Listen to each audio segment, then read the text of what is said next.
Hi friends, நம்ம சேனலில் இன்றைக்கி என்ன செய்ய போகிறோம் அப்படின்னு பார்த்தீங்கன்னா, காட்டுக்கீரை கடையிலுங்க. இது எப்படி செய்யலான்னு சொல்லிட்டு வாங்க பார்க்கலாம். பாருங்கள் எவ்வளோ சூப்பராக வந்துருக்குதுன்னு சொல்லிட்டு.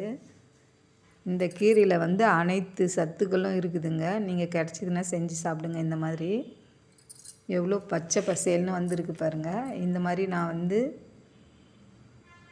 ஒரு கட்டு கீரை எடுத்துருக்குறேங்க. நல்லா க்ளீன் பண்ணி வச்சுருக்கேங்க. இதை தண்ணியில் போட்டு நல்லா அலசி எடுத்துடலாங்க. இதில் வந்து 10லேருந்து 15 பல் பூண்டு சேர்த்துக்கலாங்க. ஒரு பெரிய சைஸ் தக்காளி கட் பண்ணி சேர்த்துக்கலாங்க. ஒரு 3 பச்சை மிளகாங்க. உங்களுக்கு காரம் எவ்வளோ தேவையோ அதுக்கேற்ற மாதிரி சேர்த்துக்குங்க. நான் நல்லா உடச்சி சேர்த்துட்றேங்க அதை. இப்போ வந்து ஒரு பெரிய சைஸ் வெங்காயம் அதையும் சேர்த்து கட் பண்ணி போட்டுடலாங்க. பாருங்கள், வெங்காயம், தக்காளி, பச்சை மிளகாய், பூண்டு, கீரை எல்லாத்தையும் சேர்த்தாச்சுங்க.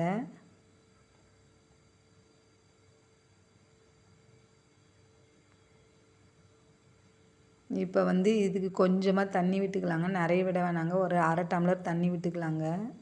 ஆல்ரெடி கீரையிலேயே தண்ணி வருங்க, அதனால் அரை டம்ளர் விட்டுக்கலாம். இப்போ பாருங்கள், கொஞ்சம் கொஞ்சமாக வெந்து வருது பாருங்கள். ஒரு கொதி வருது. திருப்பி விட்டுட்டு பாருங்கள், கீரை நல்லா வெந்து வருது பாருங்கள்.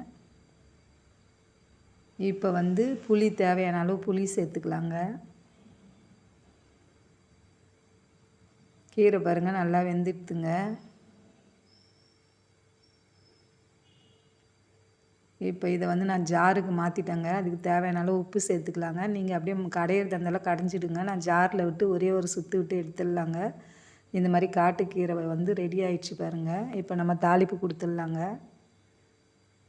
கடாயை வச்சுட்டு கடாயில் வந்து 2 ஸ்பூன் ஆயிலுங்க. ஆயில் நல்லா காஞ்சப்பறம் நான் வடகம் போட்டு தாளிக்கிறேங்க. இந்த வடகம் போட்டு தாளிக்கும் போது ரொம்ப டேஸ்ட்டாக இருக்குங்க. இதனோட அளவெல்லாம் என்னோட டிஸ்கிரிப்ஷன் பாக்ஸில் கொடுக்குறேங்க. நீங்கள் எப்போ ஃப்ரீயோ அப்போ பார்த்துக்குங்க. இந்த வீடியோ உங்களுக்கு பிடிச்சிருந்துன்னா லைக் பண்ணுங்கள், ஷேர் பண்ணுங்கள், கமெண்ட்ஸ் பண்ணுங்கள். அதுக்கு முன்னாடி மறக்காமல் நம்ம சேனலை சப்ஸ்கிரைப் பண்ணுங்கள். பாருங்கள், காட்டுக்கீரை கடையில் வந்து எவ்வளோ சூப்பராக வந்திருக்குன்னு பாருங்கள். நீங்களும் இந்த மாதிரி செஞ்சு பார்த்துட்டு உங்கள் வீட்டில் எப்படி இருந்ததுன்னு கமெண்ட்ஸ் பண்ணுங்கள். காட்டுக்கீரையில் வந்து அனைத்து விதமான சத்துக்களும் இருக்குதுங்க. கண்டிப்பாக நீங்கள் வாங்கி இந்த மாதிரி செஞ்சு பாருங்கள். ஒரு சில இடத்துல இது வந்து சும்மாவே கிடைக்குங்க, ஃப்ரீயாக பைசா கொடுத்து வாங்க வேண்டியது இல்லைங்க. அதனால தாங்க இதை காட்டுக்கீரைன்னு சொல்கிறோம். தேங்க்யூ.